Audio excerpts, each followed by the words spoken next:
One of the problems with recruiting for investment banking is not the knowledge or skills you acquire, but the access to talk with real investment bankers to put your best foot forward.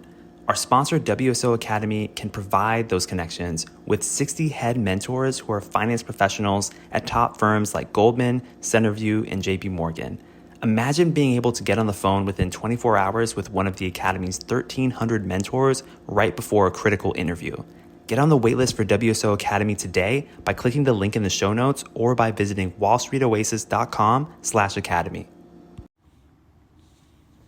All right. Welcome to Investment Banking Insights, the podcast dedicated to helping you learn both the technical and non-technical aspects of investment banking. Hey there, my name is Alex Mason and I am your host. Thanks for joining me today. We're talking about discounted cash flow models, the ins and outs of all of it. And today we're going to be presented with an interesting scenario. We know in discounted cash flow models at this point that we start with our revenue, we flow that revenue down to free cash flow, and then we have some projections, right? We have projections for year 1, year 2, year 3, usually between 5 and 10 years of projections for free cash flow. We discount those cash flows back to the present using a discount rate, usually our weighted average cost of capital. Then we sum those present value of those cash flows up. Then we also calculate the terminal value, also by discounting future cash flows back to the present. Add up those two portions of cash flows and we have our enterprise value of the corporations. DCF in a nutshell. I know I'm glossing over a lot there, but super high level, that's what we're doing. So this is an interesting question related to that. How do different aspects of the valuation, remember the ultimate output of the DCF is the valuation, right? What are the sensitive variables in this case? Because we can kind of tweak different parts of the model and get different outputs. So what has a greater impact on the valuation of a discounted cash flow model?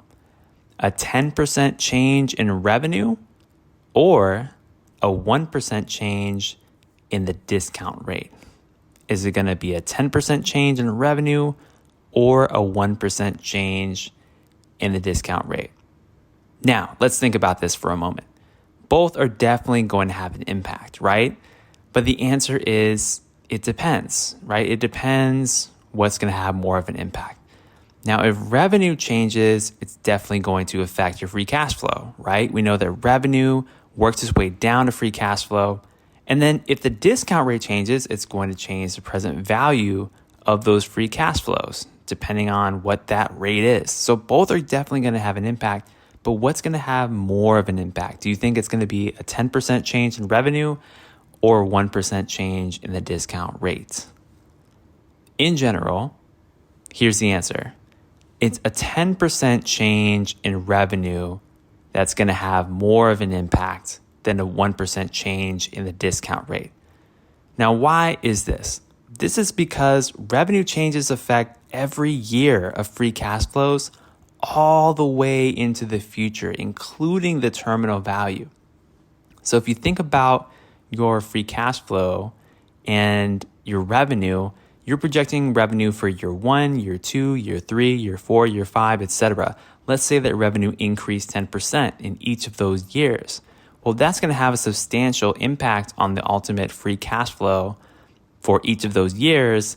And then when those are discounted back to the present and summed up, those are going to be affected too. So you're affecting many different years in this scenario. Now, let's talk about this 1% change in discount rate here for a second. What if we change this to 1%? Change discount rate. Say you went from a 3% discount rate to a 4% discount rate. Well, the thing is that 1% discount rate, it's just not going to have as big of an impact per se because it's just 1%, right? And this isn't a hard and fast rule. Again, it depends. But if you discount your cash flows using a weighted average cost of capital of 4% versus 3%, it's probably not going to have as big of an impact as changing revenue by 10%. It's just a bigger number. And not only is it a bigger number to change revenue, but it's affecting all these cash flows. Not that the discount rate isn't, it's just more of a magnitude. So that's really the answer and how we can think about this. Now let's flip the question here for a moment. Let's try to change the scenario here. What if we change this question and we ask ourselves this? What if there's a 1% change in revenue versus a 1% change in the discount rate? So the magnitude here is the same in terms of the numbers that we're using. So how does that affect the valuation? Which of these is going to have more of an impact? Well, it could still very much depend on the situation, right? However, one could assume that the discount rate change would probably have more of an impact. Now, why is that? So in the case of revenue changing 1%, yes, it's applying to free cash flow for all of these years, including terminal value, but it's just a 1% change. It's not really adding up to that much. However, if we change the discount rate 1%, it may impact it more. And the way that I think about this is that the time value of money mathematically relies on an exponential function, because that's what we're doing when we're discounting cash flows, right? We're saying that $1 today is worth more than $1 tomorrow. So if I'm compounding money and the company is growing at a certain rate, there's a certain hurdle rate that investors want this company to hit, then I'm kind of going up on this steep exponential curve.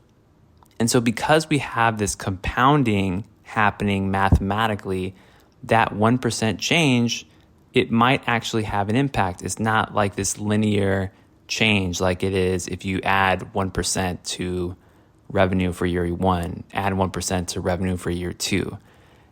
But you can see kind of the differences here between the two questions that we've just asked ourselves. If the magnitude of the revenue change is high enough, it's going to have more of an impact than just a 1% change in the discount rate.